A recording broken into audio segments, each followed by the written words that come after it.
In this lecture, we're going to finish up talking about the axial skeleton, so we're going to discuss the vertebral column and the bony thorax.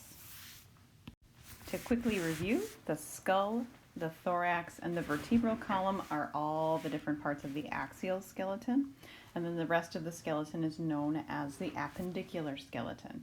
So this is the anterior view, and this is the posterior view. Note that the axial skeleton is highlighted in green. First, we'll talk about the vertebral column. So each vertebrae is given a name according to its location. So there are 24 single vertebrae bones, and they're each separated by things called intervertebral discs. Those intervertebral discs are made of cartilage.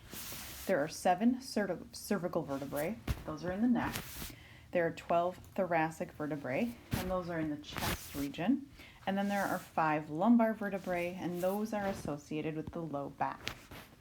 The very end of the vertebral column is composed of 9 vertebrae, and they're formed or fused to form 2 different composite bones. So they form the sacrum and the coccyx, which is also known as the tailbone. In this diagram, you can see the kind of division of the vertebral column. So the cervical vertebrae are in the neck, the thoracic vertebrae are in the chest, the lumbar vertebrae are in the low back, and the sacrum and coccyx are part of the pelvis. You may have noticed in the picture that we just looked at that the vertebral column is not perfectly straight. So there's something called curvature of the spine that is normal, and it's present from birth. So, or the primary curvature is. So in babies, you'll notice they have a C-shaped curvature of the spine that kind of goes from their neck to their tailbone. And then as people grow and learn to walk, they form a secondary curvature, and that's in the lumbar region and the cervical region, and it forms an S-shaped curvature in adults. So in this picture of the newborn, you can see there's this C-shaped curvature that runs from the neck to the tailbone of an infant. As people grow up, they develop 2 more secondary curvatures. One of those is the curvature of the neck. The other is the curvature of the low back. And you'll notice that you can have issues with straightness of the spine. If the spine has a lateral curvature, that's called scoliosis, and it's when the spine goes to the left or the right more than it should. A kyphosis is an over-accentuated C curvature, and lordosis is an over-accentuated secondary curvature of the lumbar region. Each of the vertebrae that's found in the vertebral column has some characteristics in common. So there's the body of the vertebrae, that's generally the weight-bearing portion of the bone. And then there's the vertebral arch, which is made up of the pedicle and the lamina. Then there's a vertebral foramen, transverse processes, typically 2 of them, a spinous process, and then superior and inferior articular processes. And in this diagram, you can see what that looks like. So the body of the vertebrae is here. You can see it's the largest part of the bone. That's where the bones are connected to each other with that intervertebral disc. Then you can see the vertebral foramen.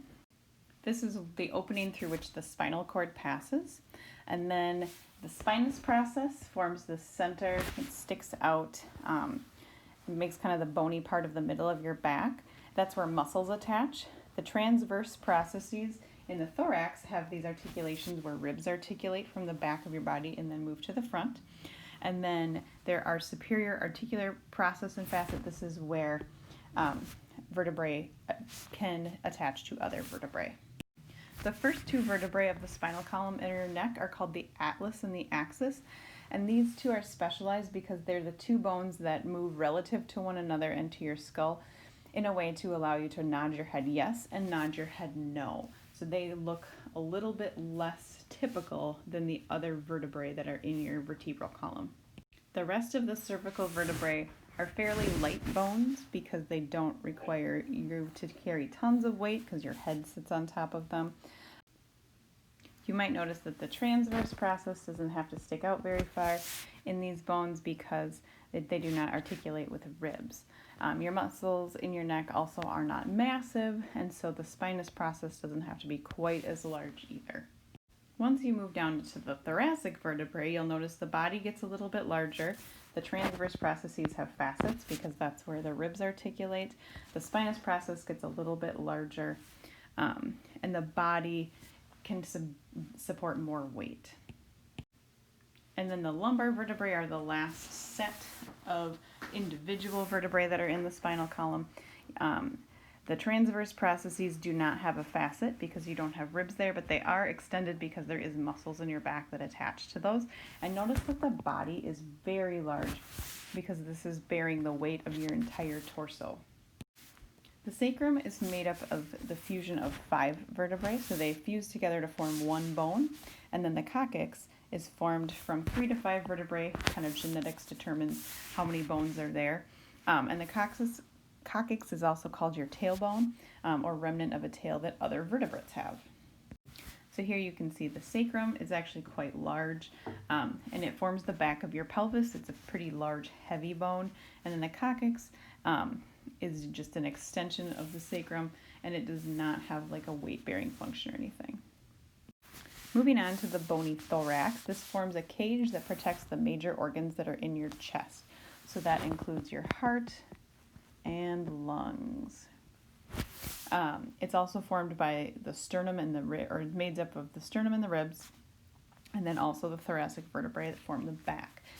Your ribs come in 3 varieties. There's true ribs, and true ribs are the pairs 1 through 7, and they attach both to the vertebral column on the back side of your body and to the sternum on the front.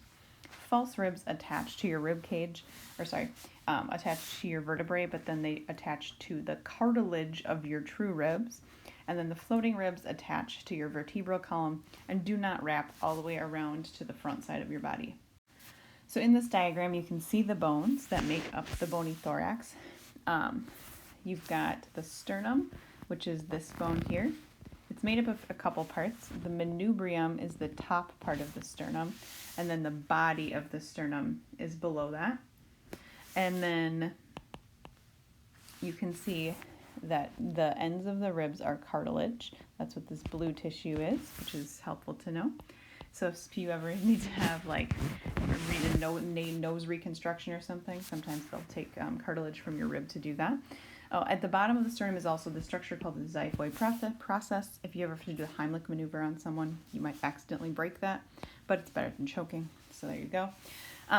You can see also the true ribs. Notice that the true ribs attach directly to the sternum. And so any rib that attaches directly to the sternum is a true rib. Notice the false ribs that start here attach to the cartilage, but not to the sternum directly, and that's why they're false ribs. And then at the very end or bottom, kind of the posterior side of your thorax, you've got these ribs. Those are called floating ribs, and they don't attach to the sternum at all. And in this diagram, this is actually an image that was taken from a cadaver. You can see the different parts of the front and the back of the bony thorax and how they protect things. So these are your vertebrae, right? And so these are the bodies of the vertebrae, right? And so like T1, T2, those are all the thoracic vertebrae. And then you can see the manubrium, which is part of the sternum, and then the body of the sternum here. And then inside, you can see that this is the heart right here. And then this probably is the liver, if I had to guess.